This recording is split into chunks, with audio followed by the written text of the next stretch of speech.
Olá, bem-vindos ao primeiro episódio de Beber Uma, um programa em que em cada episódio eu recebo um convidado para beber uma, ou várias, beber cervejas à bruta. Bom, e o primeiro convidado é logo em grande uma celebridade, gigante. A partir daqui vai ser sempre a descer. Você não fala que eu ainda não apresentei, senhores! Raios. O primeiro convidado é o grande Nuno Marques, olá. Radialista, humorista, autor, tudo. Olá, amigo. Isto é muito agradável. Pronto, o Marco já começou a beber cervejas. É verdade, sim. Mas pronto. Mas realmente, qual é que é o teu relacionamento com cerveja? A minha relação com a cerveja é péssima. Com a cerveja no geral é péssima. Porque não é que eu tenha nada contra a cerveja. Muito pelo contrário. Eu adorava gostar de cerveja. No entanto, vivo numa espécie de um conflito interno em que eu tento meter cerveja cá para dentro e de alguma forma o corpo recusa. Curiosamente, esta é suave e é extremamente agradável. Isso é quase uma daquelas terapias de conversão. Só que com a cerveja estás a tentar obrigar-te. Provavelmente mas faço isso porque é uma bebida que basicamente eu acho que todos os meus amigos gostam. A gente liga-te uns elétrons. E tu, para além de seres um amigo que gosta, és um amigo que faz. Que é todo um outro patamar. É feito aqui. Era muito indelicado eu vir aqui e dizer não, nem pensar. É merda. Não quero nada disso. Mas eu forço-me muito. É uma bebida muito social. É uma bebida do convívio. E repara, eu gosto de vinho. E gosto mesmo. E acho que foi o Sideways, o filme e o livro que me fizeram gostar de vinho. Sim. Mas eu Sideways para a cerveja. Mas eu adorava que houvesse um filme ou um livro que falasse de cerveja com o mesmo nível de paixão do Sideways. E eu aí fiquei quase a conhecer sobre vinhos, sobre isso. É fazer. Temos tempo. É isso. Claro. Então é o que há mais. Nós os dois é tempo livre. Mas portanto eu forço-me muito a beber cerveja. A gente liga-te uns elétrodos e cada vez que tu fores beber um Capri-Sun levas um esticão. É isso. Não. Claro, é isso. Mas já não bebo Capri-Sun há imenso tempo. Mas o Capri-Sun mudou de nome. Nós conhecíamos o Capri-Sun como sendo Capri-Sun. E agora chama-se Capri-Sun. Ou seja, deve ser em alemão. Pois é que era Capri-Zona. Capri-Zona, que é o sol de Capri, que devia ser assim uma cena. Mas lembro que no nosso tempo havia sabores do género laranja, limão, e agora é bafo de dragão. São coisas assim, unicórnios em fúria. Tem nomes assim novos. O que, por acaso, o meu filho teve a beber agora ao almoço, e era de manga e maracujá, mas dizia na embalagem mango maracuja. Pois, que raio é um mango maracuja? Exato. Nem manga nem maracujá, eles conseguiram falhar as duas coisas. É isso, mas olha, apesar de tudo, muito bom ter um nome relativamente normal, porque quando surge um Capri-Sun, só consegue perceber o que é que ufa do unicórnio, Sim.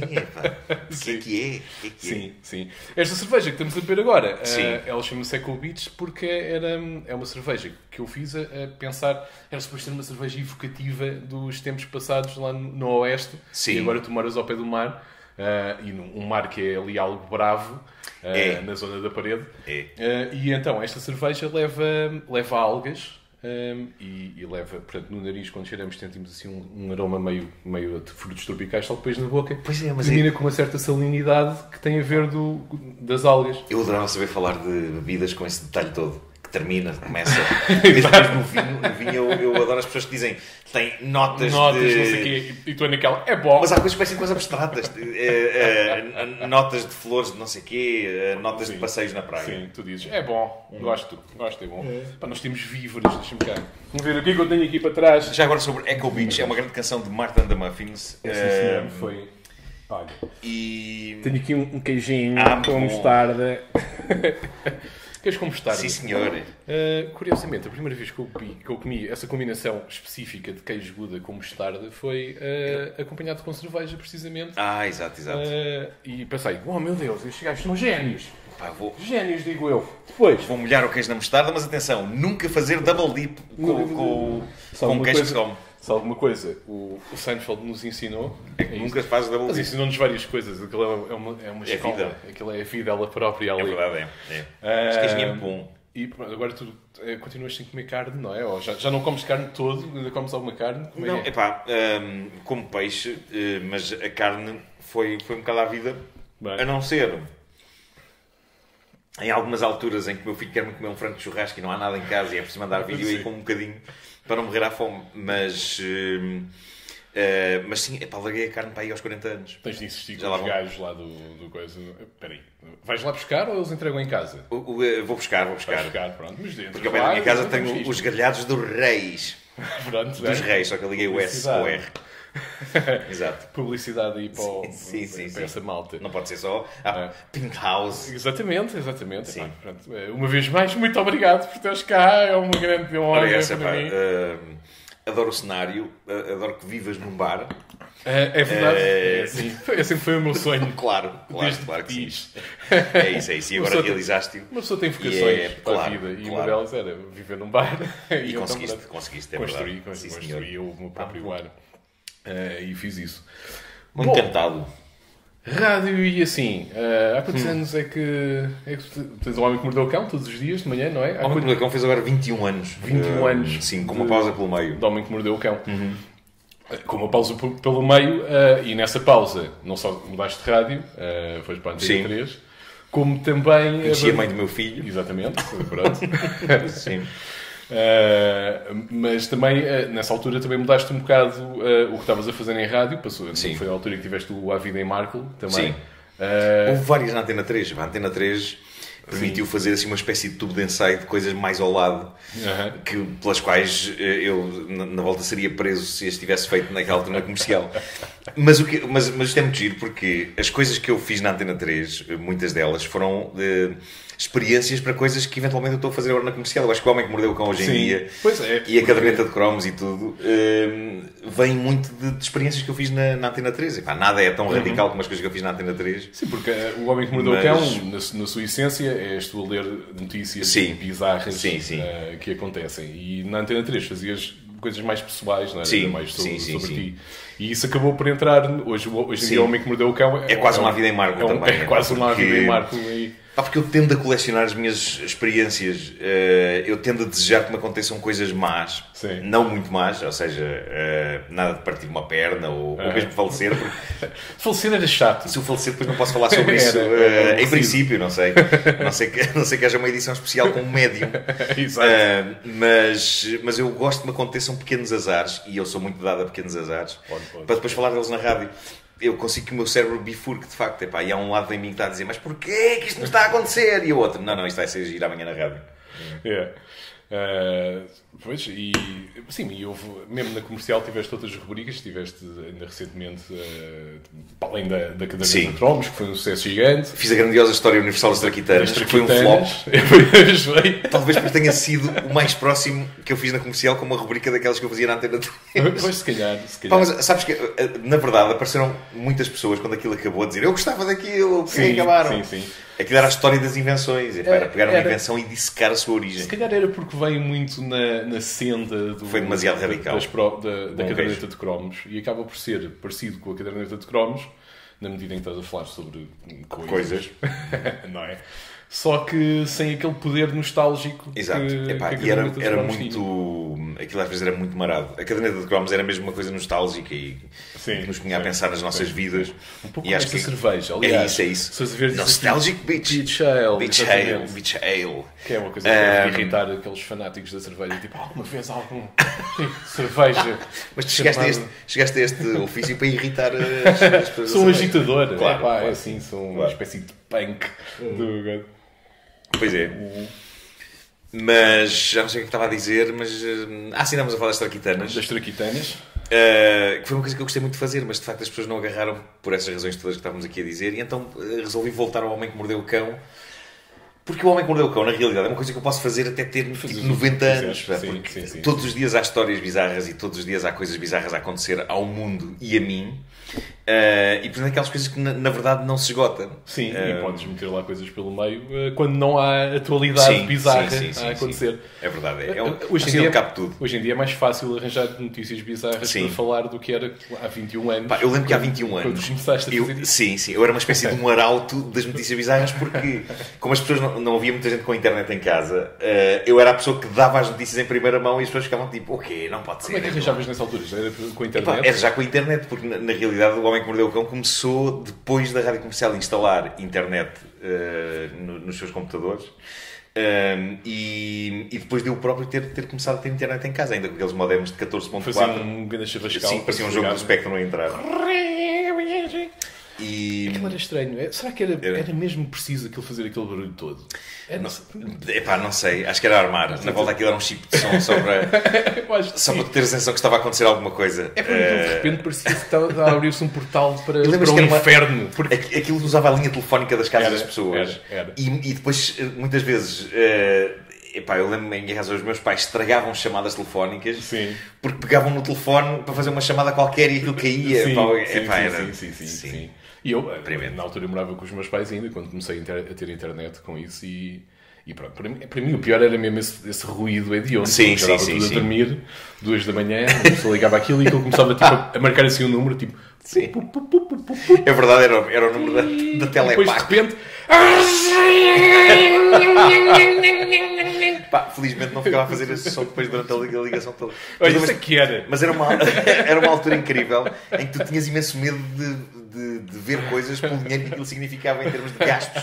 Sim, pois é. Eu lembro-me que imagina, começaram a aparecer trailers.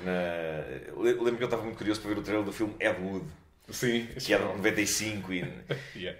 eu descobri o site, somos tamanhoso, e lembro de estar em casa de um amigo meu, do Martinho, que foi na verdade ele teve primeiro internet do que eu. E eu estava doido em casa dele a dizer põe a sacar esse trailer, não sei se disse sacar, sacar ainda era uma coisa, quero ver esse trailer, e ele, estás maluco, tem 1 mega. Era uma janela deste tamanho, assim, mas vias o filme lá, o trailer nesta janelinha minúscula. Sim, e 1 mega era uma coisa que era um gasto louco de dinheiro, era incrível. Pois era. E o tempo que demorava. Sim. Era o dinheiro e o tempo que demorava. Mas a verdade é que foi nessa altura que começaram a chegar as histórias, comecei a vasculhar na agência Reuters e naqueles serviços de notícias, aquela secção Weird News, ou Oddly Enough. E foi aí que eu comecei a sacar as notícias do Homem que Mordeu o Cão, e foi também nesses primeiros tempos de internet que começou a acontecer interatividade, as pessoas a começar a mandar as suas próprias histórias e a comunicar e a dar feedback. E a diferença em relação aos dias de hoje é que eu na altura conseguia surpreender as pessoas porque ninguém conhecia as histórias, ou muito pouca gente conhecia as histórias, e hoje em dia as pessoas já conhecem as histórias todas porque toda a gente tem net, toda a gente está praticamente com a net nas veias, e portanto as histórias chegam quase diretamente à mente das pessoas, e portanto a abordagem agora é ligeiramente diferente, mesmo das pessoas. As pessoas mandam notícias bizarras porque querem o nosso take, querem a nossa versão de... Pois é, mais... Já não é conta-me novidades, já é, olha, tens aqui as novidades, agora contas à tua maneira. Exatamente, não é tanto o enfoque na notícia em si, mas que bom pagode pode esta malta fazer com esta notícia, sim. E mesmo a minha abordagem é muito na onda do pagode que pode advir de determinada notícia. Exatamente. Eu lembro que no início eu ainda era muito jornalista, e por isso aquilo não tinha muita piada. Se eu vires as primeiras edições do Homem que Mordeu o Cão, eu tinha vindo da redação, eu ainda estou só factualmente a sacar notícias e a não lhes dar grande coisa extra.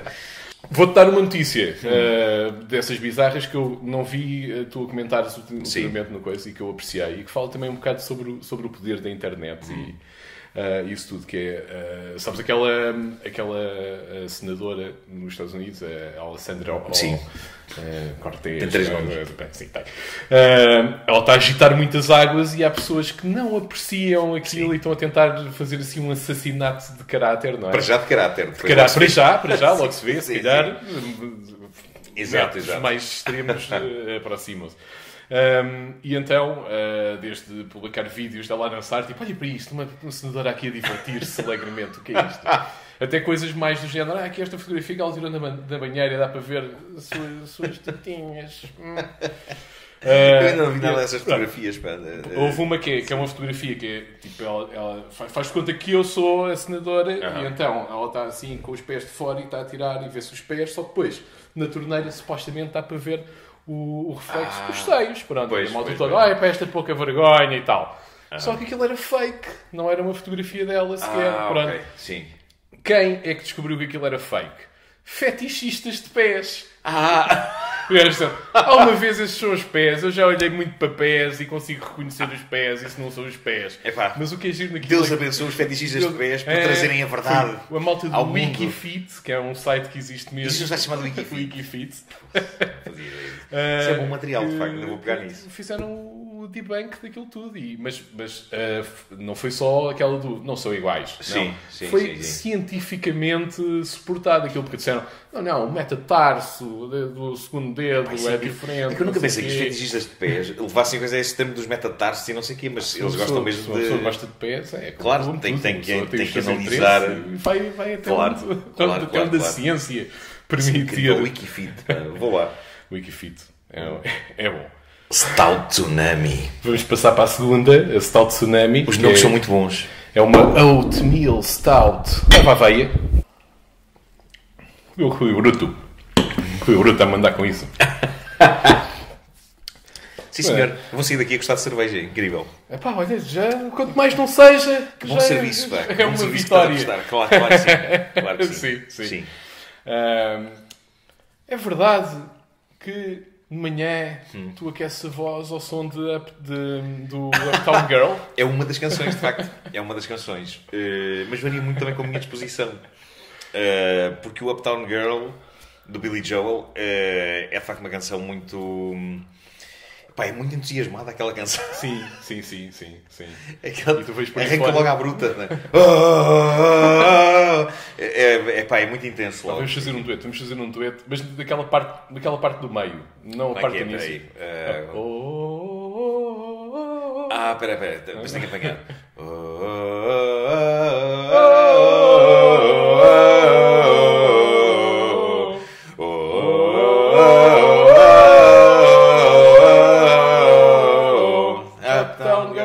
Exatamente. As pessoas já desligaram, entretanto. Não, esperemos que ainda aguente aí. Se bem que houve uma vez, lembro-me agora, em que estavas em minha casa. Ei! Isso é muito bom. Isso é muito bom. E fizemos um joguinho de 5 star. Nós irritámos os teus vizinhos. E os vizinhos vieram bater à porta e parece impossível este barulho aqui. Tenho a sensação que foi depois de uma perperformance minha de The Day Before You Came, dos ABBA. Eu acho que sim, acho que foi ABBA. Foi ABBA que finalmente nos levou. Aquilo estava a ser muito intenso. Estava a ser muito intenso e eles foram bater à porta.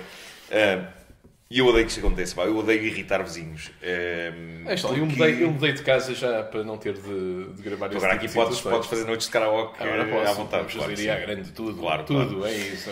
Mas eu contei ainda há pouco tempo na rádio isto. Eu tive um trauma muito grande com vizinhos. Tive um vizinho que durante um certo número de noites seguidas, já não me lembro exatamente bem quantas, por volta da 1h30 da manhã, de dias de semana, ele punha a tocar o Navio dos Delfins. Sim, muito agradável. O navio. Sim, aquilo ia desde o início. Eu lembro de estar no sossego da noite, já estava um silêncio incrível, e de repente o Miguel Ângelo, todas as cores. Acho que é assim que começa o... Eu acho que foi uma imitação melhor do que eu fiz, porque eu apercebi-me a meio da minha interpretação que estava a fazer mais aquela dos Gregorian. Exato. Que será feito dos Gregorian? Essas bandas.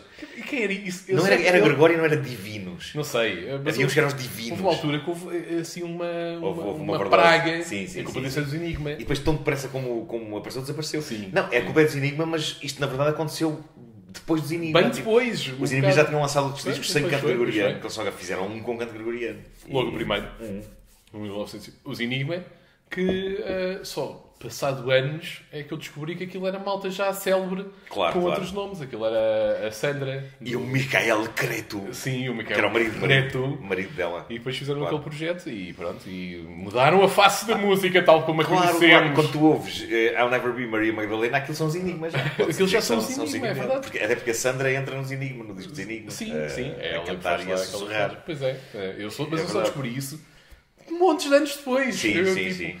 Mind blown, como se diz agora a malta jovem. Sim, passaste a ouvir Sandra de outra maneira também. Foi. É verdade. Mas sobre o passado navio dos Delfins, durante algumas noites eu bati com o cabo da vassoura no teto para calar, pam, Sim. e não consegui, levei com um estuque no olho, para além de ter levado, caiu assim uma chuva de estuque. E houve uma noite em que, peguei em mim, eu que sou o tipo mais pacato do mundo, e fui lá pronto para a pancada.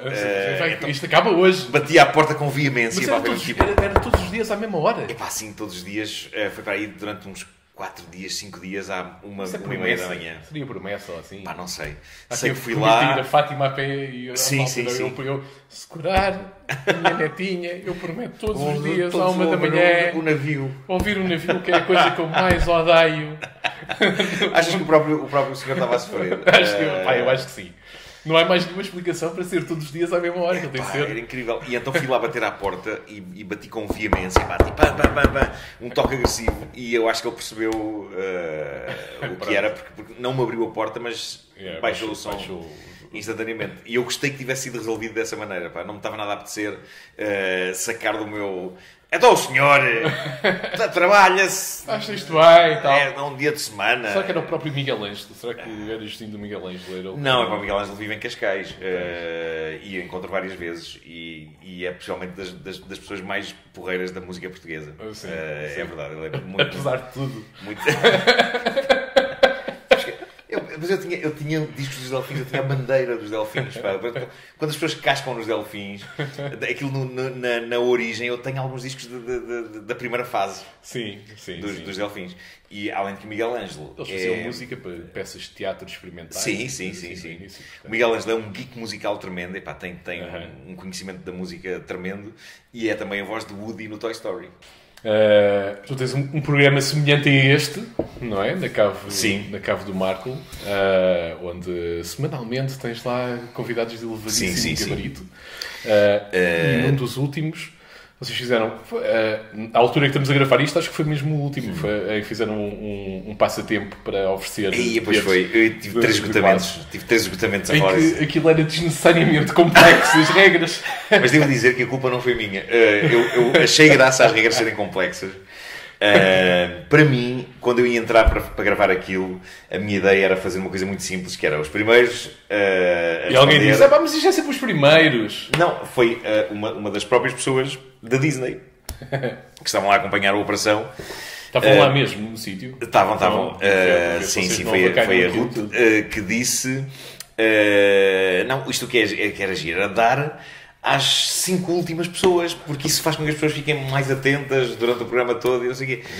E eu achei a ideia muito gira, mas quando chegou a altura de explicar, não sei porquê, tudo aquilo me estava a soar super complexo. Eu comecei a ter uma espécie de um esgotamento. Felizmente a Carolina Torres depois estava lá e explicou de uma maneira consideravelmente mais clara do que eu a ideia daquilo. Mas vocês lembraram uma coisa, e antes de mais, faz quanto é que temos num passatempo? Vou-te lançar uma pergunta de trivia. Quando eu falo em Eduardo Nascimento, o que é que te ocorre? Eduardo Nascimento do Festival da Canção, não é? Exato. É o tipo, Oição. Oição. Pois, o vento do mundo. Mas há um outro Eduardo Nascimento. Olá. Com obra editada também, que eu tenho aqui. Eduardo Nascimento. Vou tirar isto, senão não se vê bem. Vou mostrar ali para aquela câmara. Ou para esta, pumba! Tapar o Marco! Ou ali para aquela também. Espera aí, o que é isto? O golo do futuro? O golo do futuro. Porquê? Porque Eduardo Nascimento, isto é super apropriado para partilhar contigo cá. Não só porque também faz lembrar aqueles tempos do Laboratório Lolela, mais outra magnífica rubrica. Eu adorava voltar a fazer uma coisa assim. Eduardo Nunes Nascimento era na realidade treinador de futebol. E então gravou um disco em que tem assim umas músicas sobre futebol e tal. Tem a valsa do futebol português, é logo a primeira. E ele era treinador de futebol de clube, à data da gravação disto. Do Fofó. Do Fofó de Benfica. Ao pé da minha casa. Pertíssimo da tua casa. É verdade. Fez clique. E fez clique outra vez. Bom, estas máquinas que a gente usa fazem clique. Portanto, eu vou-me levantar. Vamos assumir que elas fazem clique. Fazem clique, fazem clique. Vocês ficam aqui a ver o Marco um bocadinho. Enquanto eu venho aqui carregar em botões e o catano. Trabalho. Bom, volta. É isso. E então, mas é incrível, é treinador do Fofó. O que é que sucede? Este tipo era treinador do Fofó. E neste disco, quem comprasse isto, tinha aqui atrás, vocês podem ver e tu também, um cupom para entrar num passatempo. E as regras... Mas espera aí, mas isso obrigava a pessoa a cortar o disco? A cortar a capa, sim. As regras vêm cá dentro. O regulamento, portanto. Sim. E este regulamento é tipo a coisa o passatempo mais complexo que eu alguma vez vi. Eu vou pedir Porque tu és um profissional da Oz e assim. E vou pedir para leres, assim, os 3 primeiros parágrafos disto. Ora bem, regulamento do concurso, os 5 guarda-redes. A canção Valsa do Futebol Português mete em referência 6 países. E que ninguém se equivoca com esta tal, porque a primeira quadra também faz alusão a um desses países. Retirando várias letras à forma... Já estou a adorar. Retirando várias letras à forma como se escreve cada um deles e fazendo igual em relação às capitais dos mesmos, você poderá formar os nomes de 5 guarda-redes internacionais que atuaram nas seleções dos seus respectivos países. Claro está que os concorrentes podem fazer a sua composição como entenderem, saltando de país para país e de capital para capital para obterem a junção de letras ideal. Igualmente, os participantes não se devem preocupar por haver letras a mais em relação à execução do problema. Se você acertar nos 5 nomes que foram formados pela organização do concurso, você terá ganho um magnífico automóvel. Automóvel? Está a fazer um automóvel assim? O gajo era treinador do Fofó, mas os prémios são bons, atenção. Para concorrer, você terá apenas que recortar o cupom Respostas posto na capa do disco Golo do Futuro, preenchê-lo corretamente e enviá-lo ao concurso Os 5 Guarda-Redes, Rua Almirante Barroso, número 60, apartamento 10, primeiro andar, 1000, Lisboa, a partir do dia 15 de junho de 1991 até ao dia 30 de abril de 1992. Facílimo e muito. Salientar que você poderá enviar o número de comãs que quiser, e isto, evidentemente, em função da quantidade de discos que comprar. Tu compras vários discos. Claro, ideias ao dinheiro. Pilha. Ideias ao dinheiro. Opa, eu quero... Eles dizem aí qual é que é o automóvel. Eu não percebi nada das regras deste concurso. Eu proponho agora, desde já, eu faço cerveja, não é? Sim. Automóveis não contem comigo. Mas Sim. eu ofereço uma caixa de cerveja a quem for ouvir o hino do futebol português e conseguir fazer o que diz aqui nisto. Vocês mandem um e-mail com as coisas. Valsa do futebol português. Mete em referência 6 países e que ninguém se equivoca com esta tal, porque a primeira quadra também faz alusão a um desses países. Parece aqueles enigmas. Isso parece. Sim. Parece quando uma pessoa vai fazer rally de tirando várias letras à forma como se escreve cada um deles. Cada um de quê? Dos países? Dos países. E fazendo igual em relação às capitais dos mesmos. Portanto, tirar letras das capitais também. Pá, mas isto é completamente aleatório. Isto... Tu podes retirar várias... Desiste. Epá, não dá. Pá, eu adorava saber se alguém respondeu a isto. Pá. Epá, olha, temos de ir em busca das Sabes o que é que pessoas. eu adorava ouvir essa canção, eventualmente passá-la na rádio e depois ler as regras ler as regras. Se eu levo já isto, consigo... mas como é que eu agora consigo passar Vocês não vinil? têm giradiscos na rádio? Já não. Pode ser que se consiga, olha, pode ser, talvez. Pronto, talvez. Eu fico aqui, canso à vontade. De resto, fascinado o mesmo com é isto. válido para a minha extensa discoteca. É verdade. Antes de coisas interessantes. Mas pronto, o Fofó... Aquilo é o disco do Zoom. Não, o Zoom é o disco do Zoom. Do Zé da Ponte. Exatamente. Do Zé da Ponte, é verdade. Do disco do Zé da Ponte. O disco do Zoom. É verdade. Sim, tem muita coisa interessante. Sim, senhor. Aliás, já houve coisas que eu partilhei contigo, como aquele disco do Roberto Leal. Roberto Leal que tem uma versão de Ei Jude. De Ei Jude, chamada... Já não me lembro como é que se chama. Não era tipo Ei Tu. Era uma coisa... Era uma crítica... Porque é assim... mas aquilo foi antes de John Lennon ter uma sido crítica ao John assassinado. Lennon, não é? É um pouco. O gajo estava assim um bocado chateado de ele ter sido dos Beatles e tal. Acho que era um bocado disso. É verdade. E depois, quando foi assassinado, Sim. se calhar Roberto Leal ficou com peso na consciência. Tipo, se calhar não devia ter sido tão duro Talvez, com estas coisas. Porque pode ter acontecido pouco tempo depois daquela gravação. Pois, deve ter sido um pouco tempo depois. E o Fernando Correia Marques, quando ainda só assinava por Fernando, tinha uma coisa que era o Ei Mano. Ei Mano, estás em grande. Ei Mano. É verdade. Ei Mano, vamos festejar. Ei Mano. É pá, assim, clássico. Mas pronto, isto era do Fofó. Fofó era de Benfica. Nunca foste assim sim. um tipo de desportos, mas viveste em Benfica durante E atenção, parte da tua vida. tive uma aula de judo no Fofó.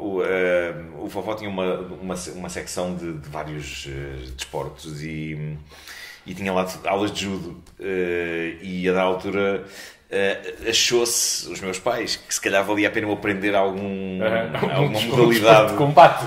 Sim, de que me iria fazer bem, possivelmente. Sim. E eu fiz isso com o meu filho também, portanto. E lembro-me que... Mas, ele continua a ser o miúdo dócil. Pois, já era no início. Tipo. Mas havia... Agora já sabe aviar também, ou não? Não. Pronto, ok. Não, mas o judo até é uma coisa mais...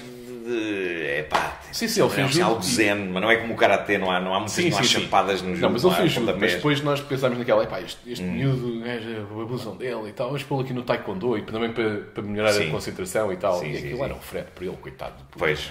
Mais falta. O que aconteceu comigo com o judo foi, eu para já cheguei, não no início de um ano letivo, mas já estava a acontecer, as pessoas já havia dinâmicas de grupo lá dentro. E eu cheguei, tive aquela sensação de quem chegou ao meio de uma festa e não conhece ninguém, sabes?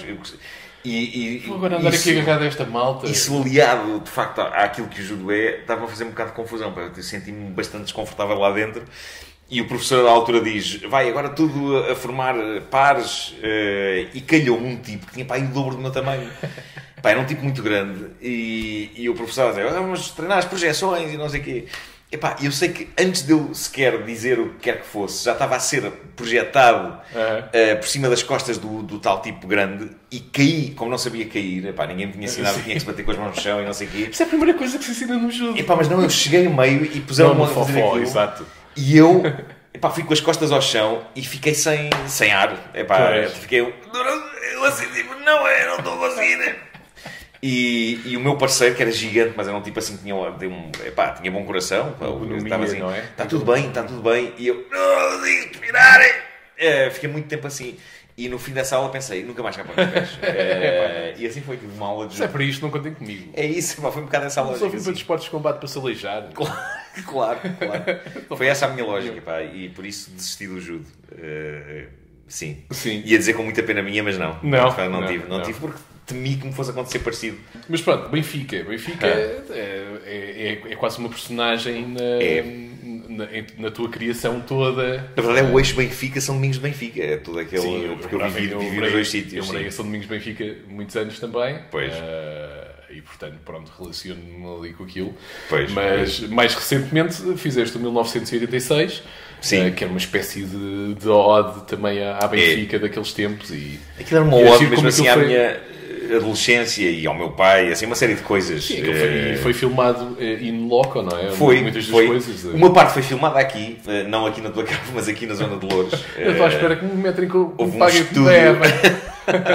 Não, há um estúdio que é a Cinemat, que é perto daqui, onde foram feitos todos os interiores das casas, e depois os exteriores foi a maior parte em Benfica, e a casa da Marta, do interesse romântico do protagonista, era algures aqui em Loures. Mesmo aqueles exteriores, quando ela vai à varanda e estão... Os da varanda, sim. Essa casa foi algures aqui. Era aqui. Eu olhava para aquilo e parecia aquele bairro de vivendas cá onde tu moraste. Sim, também. Ali em Benfica, sim. Mas não era, então. Não era, mas calhou bem porque podia ser, de facto... Eu achei que isso tinha sido filmado ali para esses sítios. Agora, de resto, tudo foi feito em Benfica. Os bairros, a escola... Parece lá o Cinema Turim. O Cinema Turim, há que agradecer à Anabela Moreira, que também conheces e que, com quem fizeste aquelas noites de stand-up em que eu também participei. Turim, é verdade. E fiz lá outro, que não foi contigo também, que era o Funny Maton, que também foi giro. Sim. Que era um espetáculo em que eu e o Luzindro, que também virá este espaço. Pois, claro. Fazíamos um espetáculo à volta de fotografias, não era? E revelávamos um rolo de fotografia durante o espetáculo. Com as químicas e tudo. Aquilo era um pesadelo logístico do caraças. Mas é original. Era porcarias. Sim. Muito trabalho a limpar depois no fim. Mas sim, a escola também era... Sim. A escola foi muito giro porque...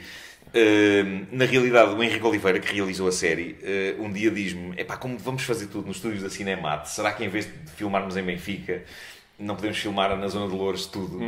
E eu encolhi os ombros e disse, está bem, mas por dentro estava a sofrer. Eu acho que ele tentou isso. Eu percebi o quão prático era ter exteriores e interiores tudo perto. Mas ele percebeu que se perdia a autenticidade da coisa, e então um dia fizemos uma visita de reperagem aos sítios de Benfica, e a da altura eu disse, olha, vamos ver a escola por dentro, não tenho nada marcado, vamos assim meio de surpresa, mas entramos na secundária de Benfica, o diretor continua a ser o mesmo, o professor Esperança, Manuel Esperança, pá, que delirou quando nós fomos lá ver a escola. Eu perguntei, ele está cá, ele já está, vamos chamá-lo. E pá, ele abraçou-se a mim completamente deliciado com a ideia de nós podermos fazer lá uma série e disse-nos logo que sim, tinha que ser no verão, obviamente, porque não podia estar a acontecer aulas. O funcionamento da escola. Claro. Então fizemos uma série passada em fevereiro, mas com calor de pá, quase 40 graus. Pois, a malta toda lá com os quispos. Os miúdos todos com quispos e casacos e tudo. Sim, tudo senti que estava a explorar crianças de uma maneira particularmente agressiva, mas todos eles adoraram a experiência e todos eles e a resposta foi bastante fizeram um grande trabalho. Sim, gerou-se ali um culto à volta daquilo. Vai haver uma segunda temporada ou não? Não creio que vai haver segunda temporada na realidade, porque as histórias ficaram todas muito bem resolvidas. eu acho que não é? A série era bastante self-contained. Sim, era um bocado isso. No entanto, deixava assim umas coisinhas eventualmente em aberto para uma segunda temporada. E eu tinha notas e notas e notas para uma segunda temporada. Okay. Eu tenho uma boa história para a segunda temporada na realidade. Eu achava que a segunda temporada devia passar-se no verão de 2016. Vamos fazer isto acontecer! É isso. Petições! No verão de 86, para celebrar um bocado os verões daquela altura dos anos 80, parques de campismo. Sim. E pronto, e descobri de facto uma trama que era capaz de ter graça, ou seja, já não havia as eleições para servir de esqueleto da coisa. Sim. Mas descobri um artigo maravilhoso na Visão que dizia que no verão de 86 a CIA tinha cá pessoas a averiguar se o país não estava virado demasiado à esquerda pelo facto de Mário Soares ser presidente. E havia malta a fazer relatórios e nesses relatórios de 86, isso é que é fascinante, para além de estar tudo discriminado, de como é que o país está politicamente, há algumas páginas dedicadas a avistamentos de OVNIs que acho que foi muito rico em Portugal. O verão de 86 a segunda temporada ia ter OVNIs, ia ter agentes secretos, ia ter a miudagem toda do primeiro. Sim. Eu tinha a ideia de ter uma personagem que fosse uma personagem nova, que fosse um gajo da CIA, que está a averiguar como é que tudo está a passar-se em Portugal e que obviamente está undercover, ele não vai dizer que é da CIA, e que se torna incrivelmente o melhor amigo do comunista, do pai do protagonista, que não imagina que ele é um agente da CIA. Sim. E portanto, havia tramas muito engraçadas a esboçar-se. Olha, se um dia acontecer, pronto. Mas convém que aconteça depressa, porque aquela miudagem está toda a crescer. Na verdade, o maior problema é o Miguel Moura e Silva, porque, na verdade, os outros são mais velhos do que a idade das personagens. Sim. Portanto, já estão mais estáveis no seu look. Não quer dizer que não vão crescer, obviamente, mais. Mas estão todos mais estáveis já. O Miguel está naquela fase dos 15 anos, 15, 16, em que tudo está a acontecer. De um dia para o outro já mudaram coisas. Eu posso estar a imaginar coisas, mas eu tenho a impressão que ele muda de aspecto durante a própria temporada, a primeira temporada. Mas aí é capaz de ser psicológico, porque ainda por cima aquilo não foi gravado cronologicamente. Foi umas cenas aqui, outras aqui. Mas essas eleições marcaram. Eu lembras-te melhor do que eu, porque eu era muito miúdo na altura. Sim, eu tinha 5 anos, portanto não lembro. Eu tenho mais 10, mas para pessoas da tua geração e mais velhas, relembram-se dessas eleições como sendo um momento de chardeneira importante. De repente toda a gente estava politicamente empenhada, só que mesmo não era bem politicamente empenhada aquilo no fundo. Fez clique. Já vejo que ligo outra vez. Continuo a dizer, isto é uma coisa que nós vamos instituir neste. Continuamos a falar, não é? Continuamos a falar. Sim. O que eu acho é que, de facto, aquelas foram as. Volto. Exato. As eleições de 86 foram as mais concorridas desde o 25 de Abril. Mas a memória que eu tenho é para os adultos, obviamente, era uma questão política, era a esquerda contra a direita no país, aquilo estava muito dividido. Mas para os miúdos era uma coisa pop, estava algures entre o Benfica Sporting e houve todo aquele aparato e os Masters of the Universe. Parecia assim uma coisa quase de cartoon. Era uma coisa muito pop. E a própria campanha foi muito pop. O facto do Mário Soares ter o hino do Rui Veloso e o Freitas do Amaral o hino do Nicolau Breiner foi incrível. E eu lembro-me, aliás, está na série, eu era fã do Nicolau Breiner e de Vila Faia, João Bedunha, o lutador de boxe. Meu Deus, fiquei destruído, que ele era a cara de apoio do Freitas do Amaral, e o meu pai só dizia mal do Freitas do Amaral em casa, e de repente aparecia o Nicolau e o meu pai dizia: este facho está a apoiar o Freitas. Eu senti que tinha que resolver isso na minha vida, e passados muitos anos, quando eu próprio já era Figura pública. Tive a ocasião de estar com o Nicolau Breiner algumas vezes e disse-lhe... contei-lhe tudo isto, precisei de exorcizar isto e dizer-lhe... eu tratava-o por tu porque ele pôs-me logo muito à vontade para ele dizer, não, trata-me por tu. Era daquelas pessoas que faziam uma pessoa sentir que ele era da nossa idade, ou que nós éramos da idade dele, não sei, mas era muito porreiro. E eu disse-lhe, eu fiquei com o coração partido quando de facto eras a cara da campanha do Freitas do Amaral. E em minha casa isso foi o João Godunha apoia o Freitas, o homem do Eu Sou o Nico, o senhor feliz, o senhor contente. Mas ele depois chegou a ter também uma carreira política. Teve. Não, mas o que ele me disse, ele riu-se na altura e disse-me, olha, se isto te consola, eu sou o gajo sou capaz de ser o gajo de direita mais de esquerda que existe. Já não pude dizer isto ao meu pai, porque o meu pai então já tinha morrido quando eu tive esta conversa com o Nicolau. Mas o Mário Soares também era uma figura, talvez até ainda mais polarizadora. Era. Não só como bem é retratado na série, não só aquela malta toda, os retornados, não é? Que é uma expressão que é sempre parece ter uma carga. Tem uma carga assim. Mas pronto, era malta que tinha um ódio profundo ao Soares e depois mesmo pessoas como o teu pai, os comunistas. Isso era uma das coisas que eu achei que era maravilhosa em termos de comédia para a série, era este conceito de um comunista que vai ter que votar em alguém que odeia. Sim. E na altura eu vi o que é que o meu pai sofreu, mas passados todos estes anos eu pensei, isto é material de comédia maravilhoso. Além de que incrivelmente aproxima a personagem do seu antagonista, do pai da Marta. Sim, exatamente, porque ambos odeiam. Porque na verdade ambos odeiam. Mas é que esse ódio foi uma coisa que continua durante anos e anos. Sim. Aliás, tu me contaste uma vez uma magnífica história. Não vamos revelar nomes, não é? Mas ias no carro de um famoso ator português. Sim, e comentaste en passant, ias fazer uma entrevista ao Mário Soares. Claro! Vai-me Deus! Conta isso. Isso é das minhas histórias favoritas. Não precisas ter quem é que foi. Não, mas na verdade não foi o ator famoso. Eu sei, foi o genro famoso. Foi o genro do ator famoso. Sim, eu estava a falar da entrevista que ia... Não, sim, uma entrevista que ia fazer. Não sei, uma entrevista ou se eu tinha... não sei. O Mário Soares veio à Berlinda naquela viagem de carro porque eu e o referido ator famoso lendário morávamos no mesmo sítio e então a família do ator muito agradavelmente deu-me boleia e durante a viagem o tema Mário Soares veio à baila e o genro do referido ator começou a ficar super transtornado com a conversa e a dizer coisas horríveis, tipo esse filho da puta, esse é o responsável por tudo de mal. Que era o que vinha a conduzir o carro. Vinha a conduzir, ele começou a fazer agarrar no volante com muita força. Ele começou a fazer condução, sabes aquelas pessoas que quando estão chateadas começam a fazer condução agressiva. E ele estava transtornado a dizer coisas horríveis, tipo o responsável pelo buraco em que o país está é ele, só ele. E o famoso ator ia no banco de trás a dizer calma, não tem nervos, calma, não é preciso, calma.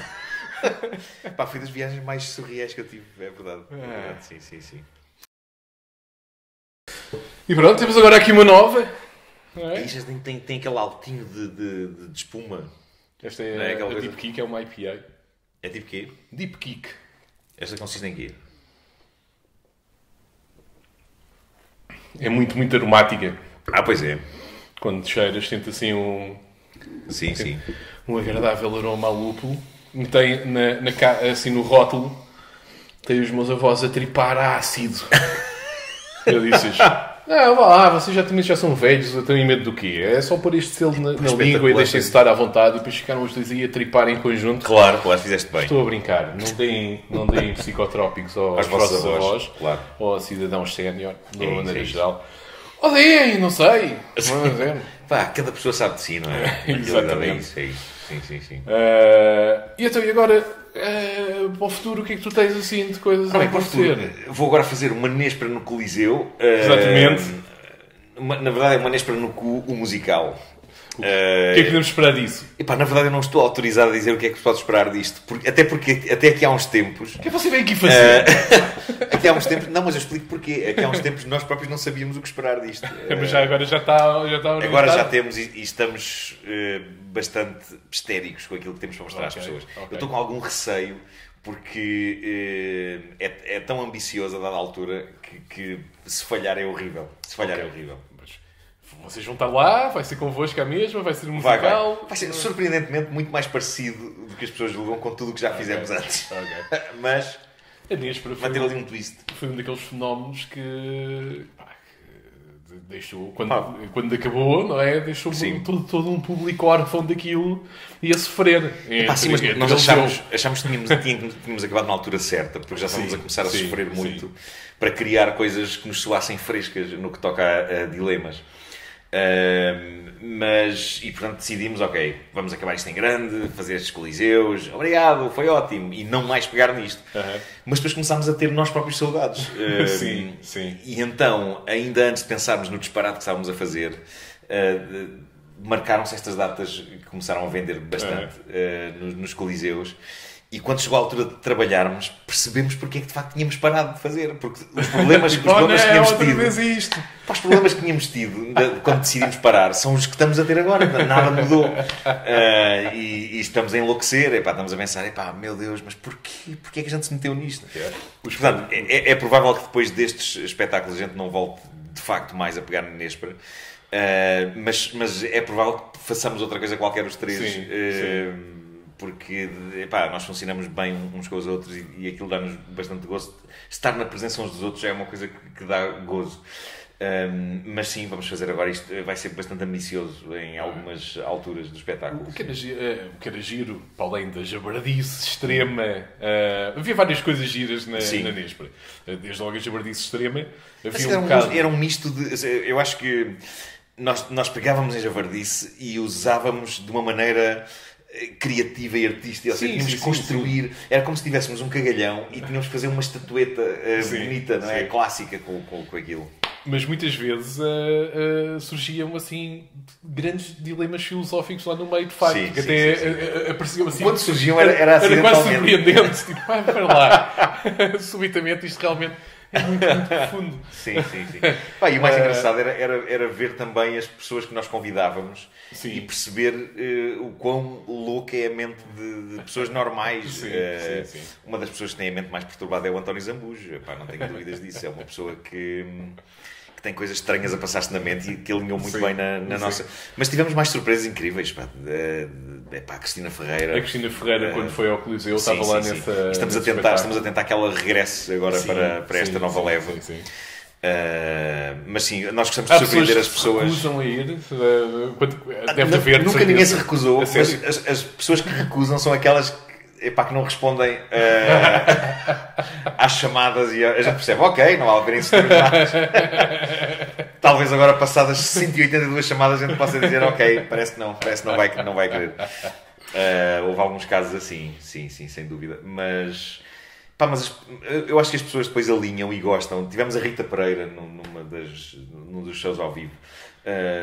E também ninguém diria que seria a pessoa mais evidente para participar numa coisa destas. Mas o que eu acho é que as pessoas percebem o lado bom daquilo, ou seja, percebem que aquilo não é diabólico nem evil. O Bruno é que diz, aquilo vem, são coisas horríveis, mas que vêm de um sítio bom. E por isso é que se cria um ambiente bom dentro de uma sala em que aquilo está a acontecer. Mesmo quando chega a altura de jogarmos ao famoso jogo o azar do caralho. Podes dizer o azar do caralho. Isso é uma das coisas engraçadas também da Nespra. Tu tens um bocado aquela... Estás associado um bocado àquele humor mais o Homem que Mordeu o Cão é para as famílias de manhã. Exatamente. Sim, claro. E de repente a Nespra permite-me ir para um dark side. Agora, o mais incrível esse jogo é que... deve ser das piores coisas para se fazer. É horrível. Não deve ser tão mal como estar numa guerra ou assim, mas depois deve andar perto disso. Não, mas a pressão psicológica é muito angustiante. É muito angustiante. Eu fico angustiado só de ouvir aquilo a acontecer. A jogarem aquilo. Para mim, o exemplo mais dramático desse jogo é capaz de ter sido quando o Filipe, não sei se estavas nessa noite, mas o Filipe Melo calhou-lhe ter de ligar para o João Almeida, que é diretor da Antena 2, e tinha que usar a palavra necrofilia à 1h da manhã. E portanto ele saiu-lhe o nome João Almeida. E ele estava, espera aí, João Almeida, quem é? E eu, deliciado, disse-lhe, eu digo-te quem é. Trata-se do diretor da Antena 2 e é uma pessoa que não tem assim um feitio... E o Filipe começou a entrar numa paranoia e foi à frente, aflitiva. Só pode pagar para ele ligou, aquilo fez um schnack. Não, ele ligou e o João Almeida atendeu o telefone e o Filipe entrou em pânico e desatou a correr para fora do palco por um corredor qualquer interior do Coliseu, em pânico, pálido, e ninguém o conseguia arrancar do lado de fora. E o Bruno, para o enterrar mais, pegou no telefone e disse: está assim, João Almeida? Só um bocadinho, que é o Filipe Melo que quer falar consigo. E a maneira airosa com que o Filipe Melo se safou foi entrando a correr no palco histérico, pegando no telefone e dizendo necrofilia e desligando de imediato. Agora imagina isto do ponto de vista do senhor. Está em casa, possivelmente a dormir. O Filipe ficou destruído com isto e no dia seguinte ligou ao João Almeida e curiosamente o João Almeida reagiu muito bem e disse, eu vejo a Nespera, sou um grande fã. Sou fã. Sinto-me honrado. Agora, a mim aconteceu-me a mais insólita pelo outro lado, que foi a total ausência de tensão e de anticlímax absoluto, que eu acho que diz muito do porreirismo da pessoa em questão. Mais uma vez, era para aí 1 da manhã, ou meia-noite e meia, ou o que é, e calha-me Carlos Alberto Muniz. Okay. E quem está a dar as palavras, neste caso era frases para a gente dizer numa conversa, era o Ricardo Araújo Pereira, estava lá como convidado, e que disse, olha, vais ter que usar na conversa com ele a famosa frase do anúncio do Calcitrim, eu sempre tive ossos e articulações, sabes que eu sempre tive, era assim, sabes que eu sempre tive problemas de ossos e articulações. Sim, pronto, era uma coisa assim. Era um anúncio que estava na altura. Exato. Familiar. E pronto, e toca, o telefone está a tocar e eu a pensar, meu Deus, estou a acordar o Carlos Alberto Muniz, como é que é possível? Eu tinha trabalhado há pouquíssimo tempo com a Lúcia Muniz, filha dele, no filme, no Refrigerantes e Canções de Amor. E eu pensei, talvez por aí possa haver algum elo de conversas, mas é estranho, à meia-noite e meia. Sim. E portanto ele atendeu, e ele tem o meu número, que a gente já se tinha encontrado noutras ocasiões, e saudou-me como se fossem 6 da tarde, àquela hora. Epá, então, estás bom. E antes que eu dissesse o que quer que seja, ele diz-me, epá, olha, ainda não vi o filme, pá, minha filha adorou entrar nisso, pá, não sei o quê, não sei o que mais, pá, e aquilo à meia-noite e meia, pá, e ele diz-me assim, então e como é que estás? E eu, cá se vai andando, sabes que eu sempre tive problemas de ossos e articulações, e diz-me ele com a maior naturalidade do mundo, epá, então o que é que eu hei de dizer com a minha idade? Foi de uma naturalidade tremenda, toda a conversa. Mas é engraçado também. A conversa à meia-noite e meia podia ter acontecido às 6 da tarde. Isso também tem piada. Tem, sem dúvida. As pessoas estavam a delirar no Coliseu, estava tudo a rir à brava. E depois, no dia seguinte, ele mandou uma mensagem a dizer já percebi o que é que aconteceu e pronto. E também foi muito simpático. Nesta última edição que fizeram, naquela especial de Natal da Nespera no Cu, sim. Das coisas que eu mais me ri naquilo foi quando chegou a vez do Filipe Melo fazer o seu dilema. Sim. Então, parecia o passatempo do coisa. Ele criou aquelas regras incríveis. Tens de dar não sei quantos, e há aqui os nomes, e depois pegamos no telefone, e por exemplo, Natal, lanças o dado, e sei não sei o quê. E tinhas que mandar uma SMS à pessoa a dizer, manda-me as tuas cuecas à Zap. Envia-me as tuas cuecas à Zap. E ele estava deliciado com a perspectiva de calhar a mim ou ao Bruno e calhou a E ele. calhou ele, que foi espetacular. Ele ficou- Tipo, Marco, tira aí o Ficou nome. destruído, título. pá. Filipe Melo. E ele tipo, foi. Ficou destruído, pá, ficou destruído. Depois calhou a Nádia Schilling, que é a nossa amiga e é a mulher do João Pombeiro, que faz as animações. Um magnífico álbum. É verdade, do ano sim, passado, sim, sim, não sim. este ano. E pronto, ele teve que pedir as cuecas à sua amiga Nádia Schilling, teve que pedir as cuecas à mulher de um dos seus melhores amigos. Pá. Que é também o animador quem faz a animação. Quem faz a animação da Não, o mesma, animador exatamente. no sentido de ir lá Não. dizer uma chalaça. Mas faz as animações e está a enlouquecer porque o tempo está a escassear e ainda faltam dilemas para esta altura. Pronto. Falaste agora no Refrigerantes e Canções de Amor, que também foi assim o filme. Sim. O primeiro filme que tu escreveste. Até agora foi a minha única chegou experiência. ao cinema. Já tive uma experiência em cinema como ator lá da Sim, Bela e Paparazzi. Na Bela e Paparazzi, em que fazias António lá Pedro Vasconcelos. de amigo slacker da personagem principal. Era eu se não tivesse arranjado emprego. Era aquilo. Basicamente aí, o conceito foi muito esse. Pois é. Sim. E estavas bem naquilo, eu apreciei. Aquilo deu muito gozo, já deu muito gozo fazer, por Não acaso. tinhas assim muito que fazer, não era? E era um papel. Era, não era um era. grande esforço para ti enquanto ator. Não, mas o maior esforço para mim era fixar. Mas tinha deixas, bons pá. momentos. Tinha. Eu lembro-me. Acho que era um bom comic relief, pá. O papel estava Sim, bem escrito sim, lá eu pelo lembro-me- Tiago Santos. Lembro-me Assim. daquela fala do Tu és muito bonita! Exato. Aquelas pessoas Passarei as chaves de madrugada, são assim. demasiado deslumbrantes. Sim, É, sim, começou a ter sim, sempre claro. uma espécie de tipo de dor Sim, e sim, coisa, sim, sim. do É, exagero de beleza. Fizeste o Refrigerantes e Canções de Amor. Sim. Que acho que é assim, eu tenho sempre dificuldade em lembrar-me do nome do filme, mas É acho tramado, que é. acertei. Sim. E há planos para ressuscitar o Por Ela. O Por Ela ainda está de molho. Entretanto, antes do Por Ela é provável que vá acontecer um outro chamado Manual de Instruções, que tu também estás a par desse... Estou a par porque sim. Começou por ser uma peça. Começou por ser uma peça, porque, exato, nós não falamos E depois disto. perdeu-se o controle à situação e começou a ficar muito ambicioso aqui. Inacreditavelmente, nós não falamos disto e se calhar Pois é, valia a pois é. pena fazer assim um contexto para isso. Sim, que sim. Nós conhecemos há muitos anos e já conhecendo há muitos anos, a dada altura eu sugeri fazermos um espetáculo e fizemos um primeiro espetáculo, como desenhar Minhas Motas e Cavalos, que as pessoas desta câmara aqui conseguem ver o cartaz lá ao fundo. Está ali. E as pessoas daquela câmara se calhar conseguem ver o DVD lá ao fundo. Eu É tenho, isso, é se isso. quiserem comprar, mandem-me um e-mail que eu envio. É isso. Miguel Araújo, nos seus primeiros tempos de glória. O Miguel Araújo foi tão nos primeiros tempos, apesar de ele já ter uma carreira nessa Com os altura, Azeitonas. com os Azeitonas, Sim, já sim. tinha vários anos, mas ainda não se tinha tornado na mega estrela. Mas ele tornou-se uma mega estrela enquanto estávamos a fazer isto. No processo disso. Pois. Tanto que no cartaz, e ali por acaso, não, é No engraçado. cartaz de que Miguel Araújo Jorge. no cartaz diz Miguel Araújo Jorge ainda. Claro. E depois, no DVD já diz só Miguel Araújo, porque ele entretanto Pá, o que é lançou o muito álbum giro é, chamava-se Miguel Araújo só. eu meço o grau de fama que o Miguel conseguiu durante o Como Desenhar Mulheres, Motos e Cavalos, comparando os aplausos neste que ficou gravado na aula magna.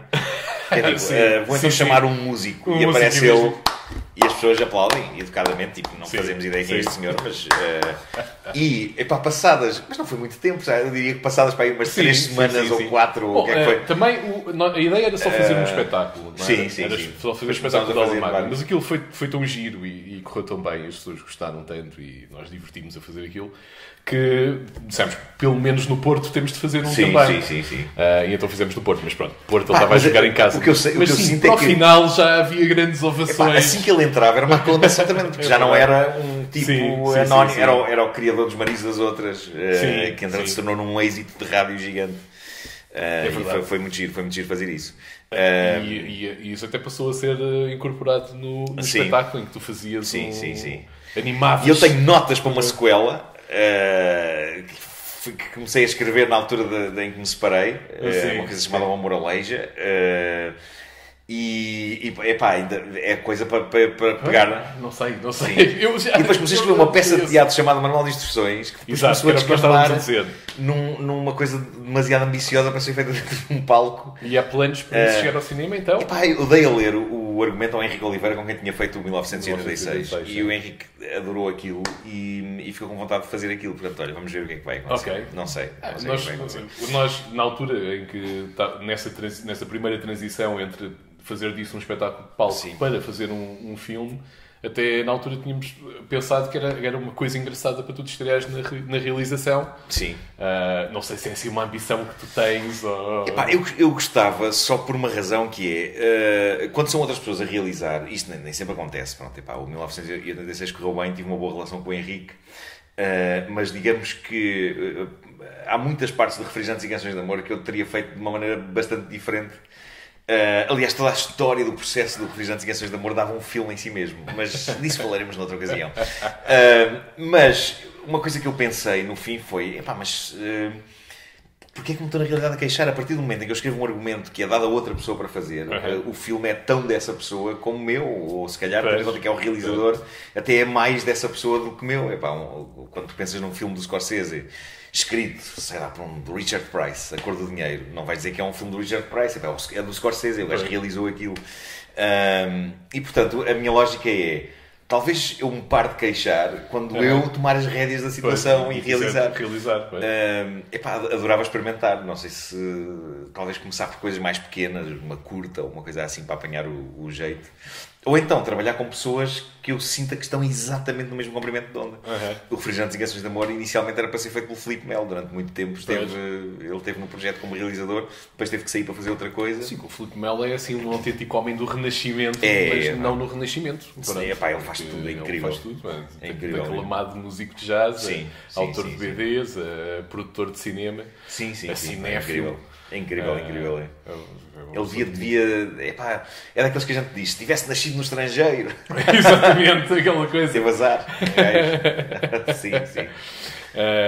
Sim. Portanto, o Por Ela...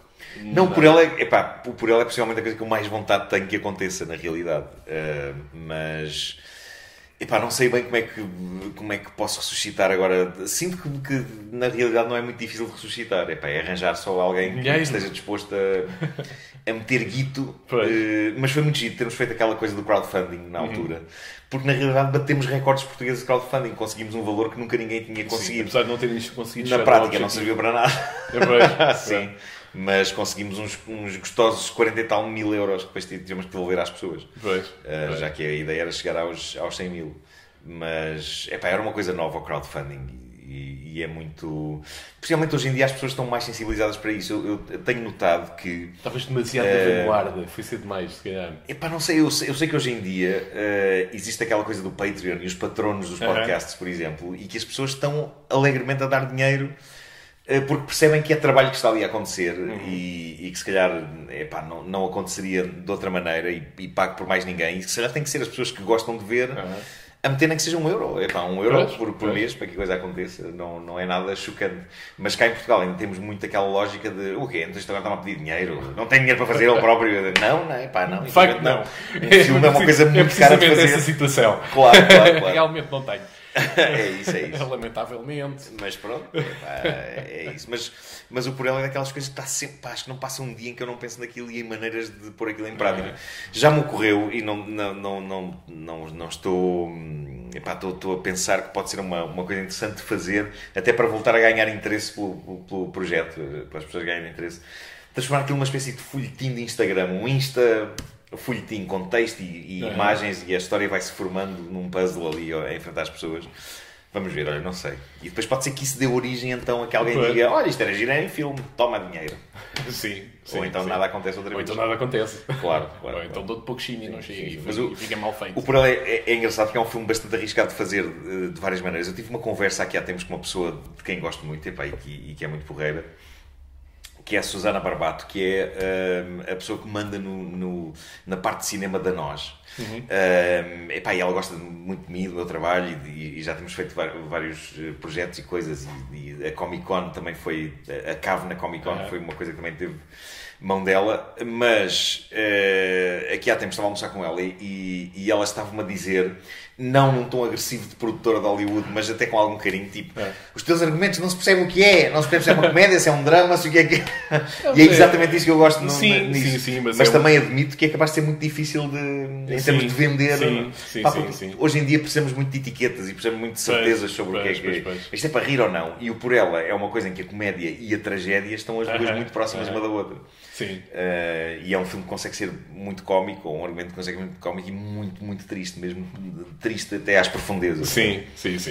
E, portanto... Mas assim é a vida, muitas vezes. Claro, lá está. A minha ideia... Muitas vezes uma pessoa até está a passar por uma situação assim, qualquer. Se uma pessoa me pergunta, então, mas é uma comédia ou uma tragédia? A minha resposta é, trata-se da vida. Trata-se da vida.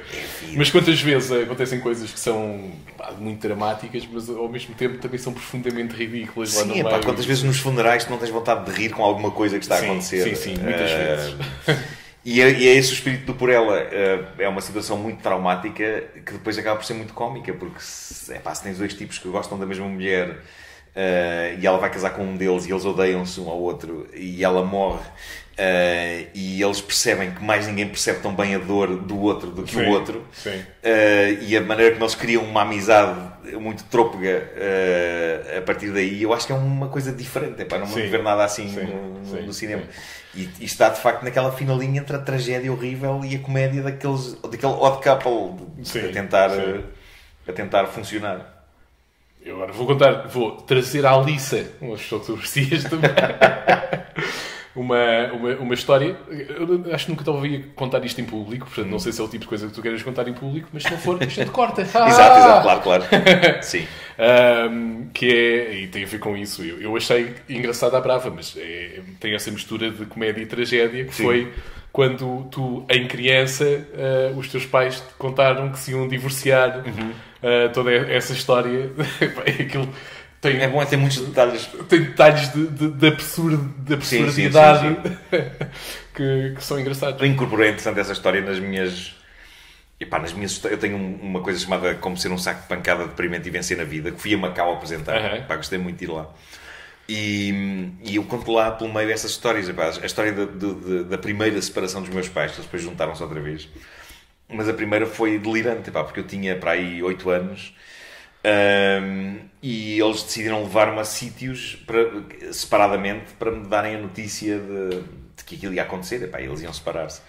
Então a minha mãe levou-me ao Jardim Zoológico, que é um sítio ótimo para se dar uma notícia dessas a um miúdo, porque pelo menos está num sítio, toda a gente, todos os miúdos adoram o Jardim Zoológico. E lembro-me de estar numa esplanada lá no Jardim Zoológico e da minha mãe me estar a dar aquela notícia e de eu ficar assim meio em choque e da minha mãe tentar minorar o choque dando-me uma moeda para eu pôr numa máquina que tinha uns bonecos que tocavam o Amanhã de Manhã das Doce. Então lembro de estar assim em choque e de meter a moeda na máquina e os bonecos estarem vamos acordar, porque a gravação estava assim meio torta e fica tipo um urso a tocar guitarra e um macaco qualquer assim numa bateria e eu olhar para aquilo e pensar, porra, a minha vida vai mudar toda. Essa foi a parte da minha mãe. Levou-me ao Jardim Zoológico. O meu pai levou-me onde? À Soeiro Pereira Gomes, sede do PCP. Para me dar a notícia, que para mim era pior que o Jardim Zoológico, na realidade. Mas isto mostra também o perfil deles, dos meus pais. Sim. O meu pai levou-me à sede do PCP na Soeiro Pereira Gomes. Pequeno camarada. E lanchei lá com ele. Mas os bolos eram bons. Lá, na Soeiro Pereira Gomes. Foi lá que ele me comunicou que de facto ia acontecer aquilo. E eu achei que era... é a primeira... Acho que é o primeiro momento em que eu penso, ok, há aqui... A vida consegue ser cómica até quando nos está a dar uma notícia trágica. Mas se calhar só consegues processar essa informação também anos depois. Sim. Na altura, aquilo fica a cozinhar. E se calhar só passados uns anos é que tu percebes, de facto aquilo foi uma parvoíce. De facto, isto foi um disparate. E é giro. Sim, ver as coisas assim passado um tempo, de uma outra perspectiva. Sim. E pronto, avançamos para a terceira, a Prog, que é uma Double Dry Hopped Black IPA. Onde é que vais buscar essas designações? São estilos de cervejas que há, sim, claro. sim. O Dry Hop temos o fermentador e espetamos com lúpulos lá para dentro para eles darem os aromas. Okay. Isto é feito 2 vezes, é um Double Dry Hop. Okay. E depois há uma Black IPA. É uma cerveja preta, mas também muito aromática, como aquela que nós bebemos antes. Aquelas são todas super saborosas. Obrigado. Podem comprar. É isso. Como é que é aquela garrafa? É baratinho. Não sei, depende do sítio onde faço o preço de revenda. Já não Isto é demasiado elegante para usar expressões como min e imperial. Pois é. Pois é. Boa bagagem. Pois é. Bom, Marco, tu foste assim uma espécie de pioneiro das redes sociais e do contacto com os fãs, o público. Sim. Desde os Yahoo Groups. E de fomentar muito esse contacto. E recentemente a ideia é que tens perdido a paciência com isso tudo. Sim. Perdi completamente. Estás tipo... Porque eu acho que as pessoas... Eu acho que isto é o normal da espécie humana. Eu lembro quando a internet chegou à vida das pessoas, as pessoas estavam fascinadas com o lado bom daquilo. Era tipo... Uau, isto é vasto e todos nós encontramos aqui tudo o que sempre procurámos. Coisas raríssimas, discos. Agora estou a conhecer pessoas do outro lado do mundo. Sim. Isto é incrível. Amizade, é quase como se fosse pen pals, mas num extremo de sofisticação. Sim, mais imediato. Inédito. Era tudo o bem. Não havia ódio ainda. O ódio existia fora das redes sociais. Sim. Quer dizer, na altura nem sequer chamava redes sociais aquilo, mas eu lembro do IRC e do Telnet, dos canais de chat do Telnet. E lembro-me que as pessoas... havia uma ou outra zaragatazinha, mas de um modo geral as pessoas estavam na net com felicidade. Era uma coisa nova que estava a entrar na vida delas. E depois eu acho que se calhar tem um bocado a ver com as... É como se fossem as relações. Começas a namorar com alguém e o início da net em Portugal era isso, era tudo maravilhoso e não sei o quê. Depois chegamos à fase em que fica estável e é tudo, passou a ser um dado adquirido. A net é como a rádio, é como a televisão, é uma coisa que está nas nossas vidas e pronto. E depois, como todas as relações, chega àquela que começam as pessoas a implicar. E eu acho que de repente aquilo tornou-se, como o mundo genericamente piorou, eu acho que as pessoas começaram a ficar mais angustiadas e depois, como reprimem muito na sua vida normal, começaram de repente a olhar para aquela ferramenta que tinham ali e espera aí, ok, na minha vida normal está tudo uma merda, mas eu não consigo agora também estar aqui a matar pessoas. Então e se eu fosse aqui para o computador? E aí nasceu o ódio na internet. E passou a ser com o Facebook passou a ser uma espécie de uma montra e as pessoas gostam genuinamente de odiar mais do que de gostar. Quando as pessoas me dizem só dizes bem dos filmes, não dizes mal, eu não, dos que eu não gosto eu não falo sequer. Exato. Gosto de falar daqueles que eu gostei e pronto, e é isso. Portanto, de repente a net começou a ser usada como como um sítio para ir desabafar as frustrações e as fúrias e o fenómeno de ir para as redes sociais e para as zonas de comentários dos jornais dizer coisas horríveis e desumanas. Eu leio lá coisas que se uma pessoa dissesse na rua era presa, possivelmente, por maldade. Não é estranho por maldade. Que esse comportamento continue a existir numa altura em que nós já vimos que as pessoas são chamadas à responsabilidade por aquilo que dizem. Já há consequências. Não, mas o que eu acho é que o ódio está-se a tornar uma coisa banal, é como o ar, é uma coisa que existe, já sabes. E eu saí do Facebook, ainda continuo a ter a página, mas de vez em quando vou lá espreitar, deixa eu ver o que é que está a acontecer. Oi! Fecho logo a porta, não, olha, ei lá, não. E pronto, então passei a ser muito seletivo, passei a ir só para o Instagram. Também aparece lá um ou outro tipo com vontade de embirrar, mas desaparece rapidamente. Às vezes chega a ser o Instagram cómico no quão pouco é preciso, às vezes, dá a ideia que as pessoas estão a precisar. É preciso pouco para as pessoas, este é um escândalo e tal. É verdade, sim. Ontem, uma coisa assim, meteste um vídeo que era um macaquito a ser escovado e deliciado. Macaco que tinha sido rejeitado pela mãe e tinha sido adotado por lá pessoal. Mas como ninguém sequer quer saber de nada de histórias, parece impossível, um animal selvagem, tu gostas tanto de animais, escovar um animal e não sei o quê. E eu respirei fundo e disse... Talvez seja melhor conhecer a história deste bicho, e pronto, porque a primeira tendência das pessoas é atacar, é logo... Mas para mim é uma coisa que me causa estranheza, porque eu acho que as pessoas já deviam compreender que no fundo está tudo interligado. A vida online e a vida offline, digamos, é tudo a mesma coisa. São pessoas, estamos a lidar com pessoas sempre de um lado e do outro. Eu acho que é igual, é a mesma coisa que acontece com a pornografia. O ir extravasar ódio para uma rede social é mais ou menos o mesmo efeito do que ires bater uma punheta para o Pornhub. Ok. São maneiras de extravasar tensões. É basicamente isso. É basicamente isso. Ok. Umas pessoas vão para o Pornhub bater punheta, as outras vão para as redes sociais. E então, se for para redes sociais de pessoas conhecidas em que possam... Pois. As pessoas sentem que está ali um alvo fácil e presente. Ok. Eu tenho alguma pena... Eu acho que é giro esta proximidade que se gera de repente entre as figuras públicas e as pessoas que assistem às coisas que as figuras públicas fazem. Pá, mas eu confesso que o outro dia estava no Instagram do Robert Downey Jr. E ele era já não sei o que ele estava a fazer, mas era uma coisa muito caseirinha. Pá.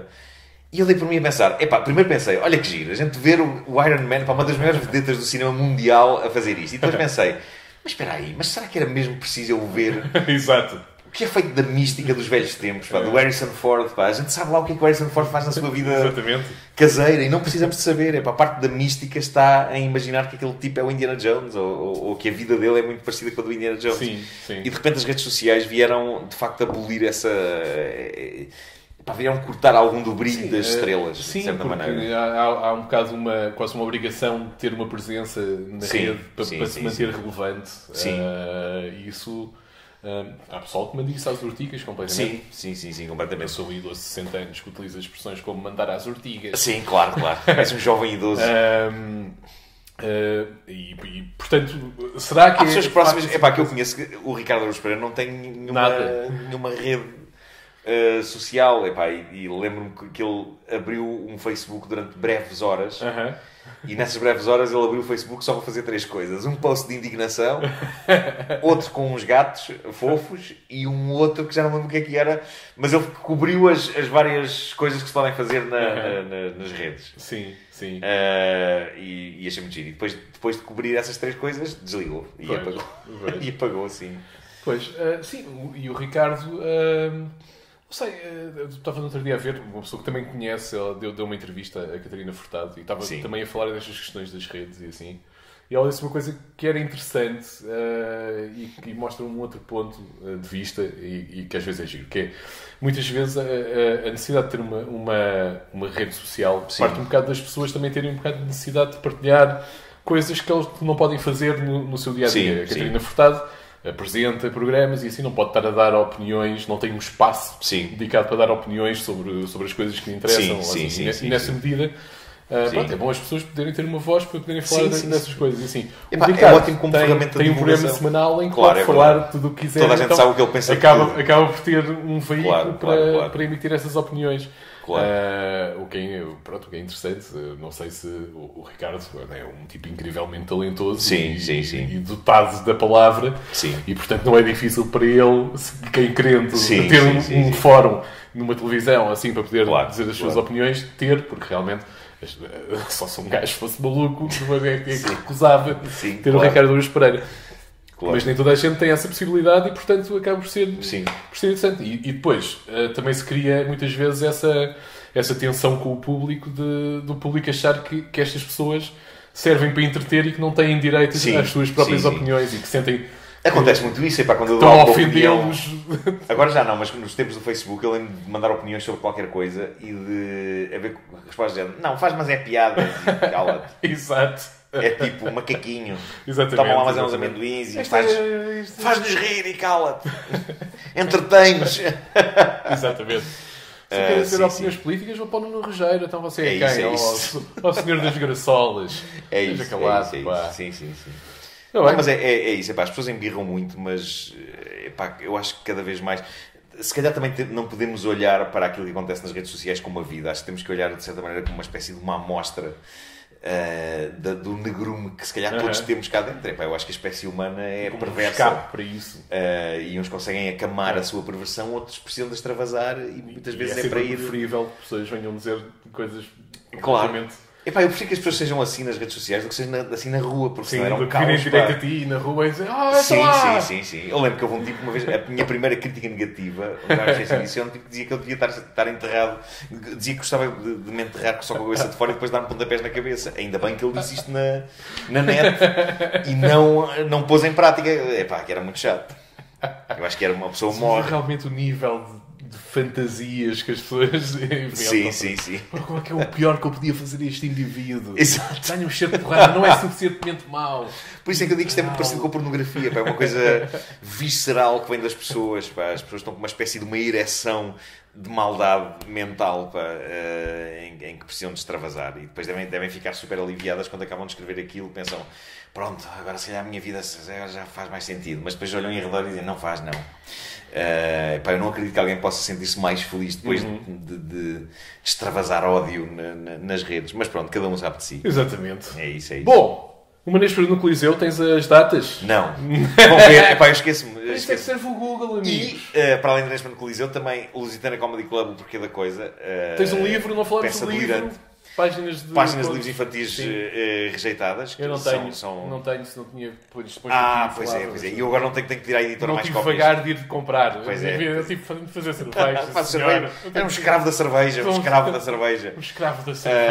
É isso. É a peça do Lusitana Comedy Club, é o livro das páginas rejeitadas, O Homem que Mordeu o Cão. O Homem que Mordeu o Cão todos os dias.